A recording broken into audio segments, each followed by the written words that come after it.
रुद्रपुर एक खुशहाली भरा गांव था। चारों तरफ हमेशा चहल पहल बनी रहती थी। गांव वाले अपने काम में व्यस्त रहते थे। हर कोई अपने काम में ध्यान देता था। वहीं माया भी अपना काम कर रही थी, अपने आंगन की सफाई कर रही थी। बारिश के बाद पहली बार इतनी तेज धूप आई थी जिससे आंगन सूख चुका था। वह आंगन को अच्छे से साफ कर रही थी। वहीं उसकी बेटी नंदिनी भी खेल रही थी और खेलते खेलते खुश हो रही थी।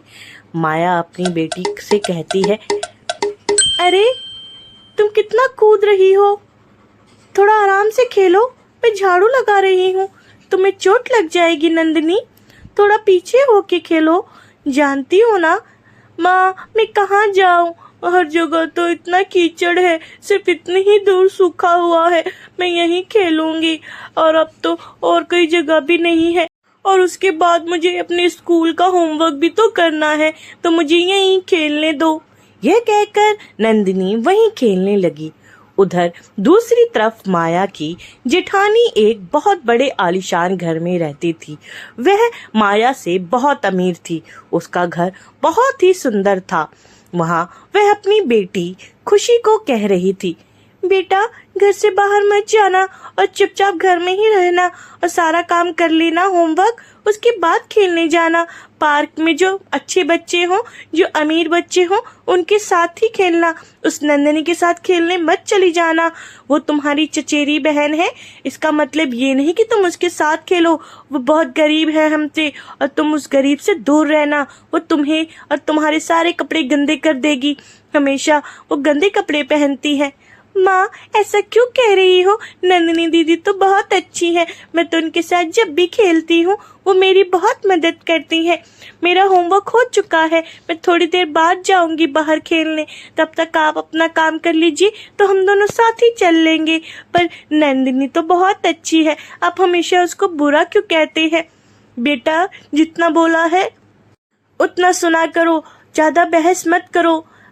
उस नंदिनी की माँ ने हमेशा मेरा जीना हराम किया, इसलिए तो मैंने इस घर को बनाया और अपनी मेहनत से और इतना बड़ा घर बनाया। तुम्हारे पापा ने दिन रात मेहनत की, तब जाके हम इतने अमीर हुए और इस घर में रह रहे। ना तो उस नंदिनी के साथ रहते और तुम्हारी जो चाची है उनके साथ रहते तो आज हमारे पास भी खाने को और पहनने को कुछ नहीं होता, ना ही तुम्हारी इतनी कोई लग्जरी लाइफ होती। माँ आप क्या कह रही हैं, मुझे कुछ समझ नहीं आ रहा। ठीक है, आप कहती है तो मैं नहीं खेलूंगी नन्ही दीदी के साथ। उधर माया अपनी बेटी से कह रही थी, बेटा तुम नंदिनी से दूर रहो, उसकी माँ गुस्सा करती है कि वो तुम्हारे साथ खेलती है। तो तुम जानती हो ना वो मेरी जेठानी कितना मुझे सुनाती है, और तुम तो मेरी प्यारी बिटिया हो, तो तुम नंदिनी के साथ मत खेलो, वो हमेशा फिर मुझसे झगड़ने आ जाएंगी, तो मैं उनसे फिर क्या कहूँगी। माँ नंदिनी की मम्मा हमेशा ऐसी क्यों करती हैं, वो तो मेरी ताई जी है ना, वो तो मेरी चाची है, वो मुझसे बिल्कुल भी प्यार नहीं करती, हमेशा मुझे गरीब गरीब बोलती रहती है। हमारे पास इतने पैसे क्यों नहीं है, हम लोग गरीब क्यों हैं, वो हमसे बात क्यों नहीं करती है। क्या हमने उनका कुछ बिगाड़ा है, क्या हमने चाची या नंदिनी का कुछ बिगाड़ा है, या हमने ताऊ जी का। बेटा ऐसा कुछ नहीं है, तुम सो जाओ, आराम करो, हम कल बात करते हैं। थोड़ी माया नंदिनी को सुलाकर सोचती है, मेरी बेटी कितनी भोली है, अब मैं उससे क्या बताऊं कि उसकी ताई जी उससे क्यों नहीं बात करती। अगले दिन नंदिनी रास्ते में जा रही थी। उसे आज स्कूल जल्दी जाना था। तभी उसे रास्ते में खुशी नजर आती है। तब वह कहती है, अरे खुशी तुम इधर कहाँ जा रही हो तुम। मैं तो अपने स्कूल से वापस आ रही हूँ। क्या तुम भी स्कूल गई थी? आज तो मेरा पेरेंट्स मीटिंग थी। क्या तुम्हारी भी पेरेंट्स मीटिंग थी? हाँ दीदी, आज मेरी भी पेरेंट्स मीटिंग थी और मुझे बहुत मजा आया और आज मुझे बहुत अच्छे नंबर मिले। आपने जो मुझे पढ़ाया था मैं वो सारा करके आई हूँ। अरे बहुत अच्छा किया खुशी, तुम बहुत अच्छी लड़की हो, तुम हमेशा अच्छे नंबर लाती हो। नहीं नन्ही दीदी, ये सब आपकी वजह से हुआ है। नन्ही दीदी चलो हम ना नदी किनारे चलते हैं, और मुझे आज ना नदी में जाना है, मुझे नदी का पानी छूना है। बहुत दिन हो गए मैंने नदी नहीं देखी। दोनों बात करते हुए नदी किनारे आ गए। नदी किनारे बहुत पानी था। बरसात के बाद नदी में पानी लबालब भरा हुआ था। तब नंदिनी कहती है, खुशी नदी किनारे मत जाओ, लगता है पानी बहुत ज्यादा भर गया है और मुझे भी तैरना नहीं आता। तुम जानती हो ना, तो तुम्हें भी तैरना नहीं आता। आओ हम यहीं बैठकर बातें करते हैं।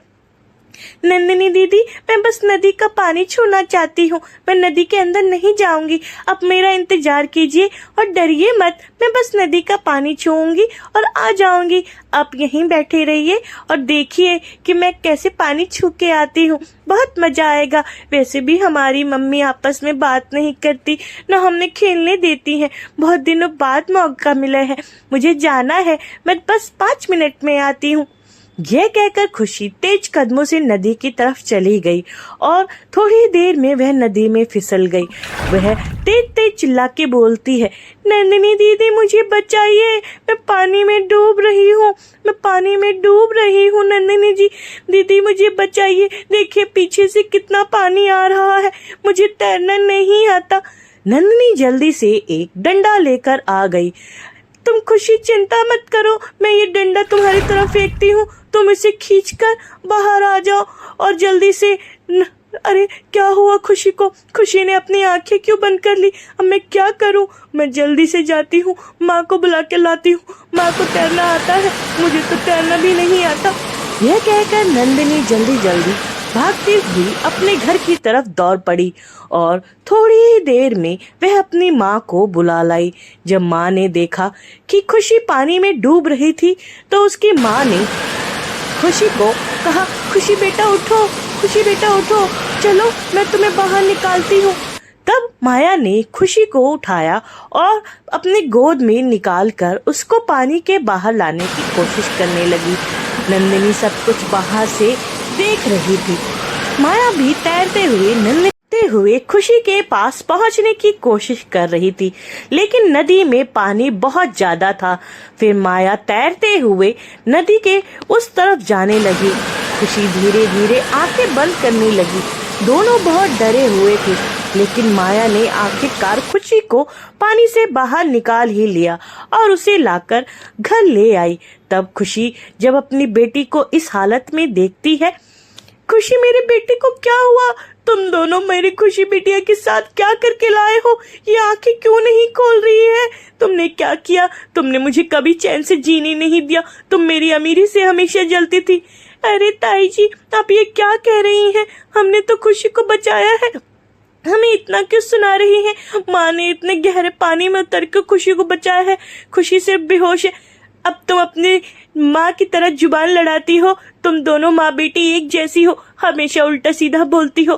तुम दोनों से तो मुझे बात नहीं करनी, तुम जैसी गरीब लोगों से हमेशा जो मेरे धन पे नजर गड़ाए रहते हैं। ऐसा नहीं है जेठानी जी, हमें आपके धन पे कोई लालच नहीं है।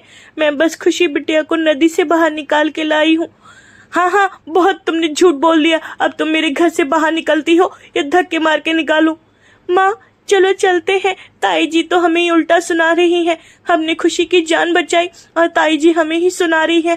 अब मुझे इस घर में 1 मिनट भी नहीं रहना, जल्दी चलिए, मुझे नहीं रहना और ना ही मुझे ताई जी से या खुशी से कोई बात करनी है। यह कहकर नंदिनी और उसकी माँ चली जाती है। तब उस खुशी की माँ उससे कहती है, उठो बेटा, तुम्हारी आँख क्यों नहीं खुल रही? अरे मेरे बेटे को क्या हो गया? इतनी मुश्किल से तुमने आँख खोली, तुम कब से बेहोश थी? तुम्हें क्या हो गया था? क्या क्या उस नंदिनी और उस माया ने तुम्हारे साथ जो तुम बेहोश हो गई थी? जल्दी बताओ। आज खैर नहीं, तुम्हारे पापा आते हैं तो मैं बताती हूँ। उस देवर जी को भी और उस देवरानी को भी, उन्होंने हमारा जीना हराम कर रखा है। हमेशा कुछ ना कुछ करते रहते हैं, कभी तुम्हारे साथ, कभी मेरे साथ, कभी तुम्हारे पापा के साथ। इस बार मैं उनको छोड़ूंगी नहीं। इस बार उन्होंने मेरी बेटी के साथ किया है। माँ आप ये क्या कह रही हैं? उन्होंने तो मेरी मदद की है। मैंने जिद की थी नदी में जाने की, मुझे नंदिनी दीदी ने भी रोका था और उनको तो तैरना भी नहीं आता था, फिर भी उन्होंने मेरी बहुत मदद की। मैंने मेरी गलती की वजह से आप उनको इतना सुनाती हैं। मेरी तो चाची ने इतनी मदद की है, आप उनको इतना क्यों सुना रही हैं? आप हमेशा उनसे लड़ाई करती हैं, वो बहुत अच्छी है, आप उनसे हमेशा ऐसे क्यों बोलती हैं? नंदिनी दीदी बहुत अच्छी है, उनकी वजह से मेरी पढ़ाई में इतने अच्छे नंबर आए हैं। यह सब सुनकर संतोषी को अपने ऊपर बहुत अफसोस होता है। वह कहती है, तुम क्या कह रही हो बेटा खुशी, ये सब नंदिनी की वजह से हुआ है। मैंने इतनी बड़ी गलती कर दी, मैंने हमेशा उनको बुरा भला कहा। इस बार मैं जाके उनसे माफी मांगूंगी और अपने कर्मों की सजा मिली है मुझे जो तुम्हें मिली है। तुम नदी में डूब रही थी और उन्होंने तुम्हें बचाया और उल्टा मैंने उन्हें ही सुना दिया। बेटी मुझे तुम माफ कर दो और चलो हम आज तुम्हारी चाची से भी माफी मांगेंगे और नंदिनी बेटा से भी। थोड़ी देर में संतोषी अपनी देवरानी के घर आती है। वह उससे कहती है, अरे देवरानी जी मुझे माफ कर दीजिए, आज मुझे अपनी गलती का एहसास हो गया है। आज मेरी बेटी खुशी ने मुझे सारी सच्चाई बता दी है कि कैसे आप लोगों ने हमेशा उसकी मदद की है, हमेशा उसका साथ दिया है और मैंने हमेशा आप लोगों को दुख दिया है। मुझे माफ कर दीजिए। अरे जेठानी जी आप रोइए मत, आपकी कोई गलती नहीं है, आपने हमेशा हमें बस गलत समझा है। हम तो हमेशा आपसे प्यार करते हैं और हमेशा खुशी बेटी को अपनी बेटी मानते हैं। मुझे आशीर्वाद दीजिए जेठानी जी, आप बड़ी हैं हमसे। अरे नंदिनी तुम भी मुझे माफ कर दो, तुम भी, मैंने तुम्हारा भी दिल तोड़ा है। अरे नहीं वो तो बच्ची है, कोई बात नहीं, आप उनकी माँ जैसी है। नंदिनी भी तो आपकी बेटी है और ये खुशी भी आपकी बेटी है। हम सब मिलकर रहेंगे तो सबसे अच्छा होगा। हाँ मुझे बहुत मजा आएगा, मैं हमेशा नंदिनी दीदी के साथ खेलूंगी और मैं नदी किनारे अब नहीं जाऊंगी। नदी किनारे मुझे बहुत अब डर लगता है। नंदिनी दीदी क्या मुझे आप पढ़ाएंगी? आपकी वजह से मेरे बहुत अच्छे नंबर आए हैं, मैं चाहती हूँ आगे भी आप मुझे पढ़ाएं। नंदिनी सारी बातें सुनती है। वह खुशी से कहती है, क्यों नहीं खुशी, तुम तो मेरी सबसे प्यारी बहन हो, मैं तुम्हें हमेशा आगे बढ़ते देखना चाहती हूँ। जैसे मैं पढ़ती हूँ मैं वैसे ही तुम्हें पढ़ाऊंगी। अब तुम मेरी सबसे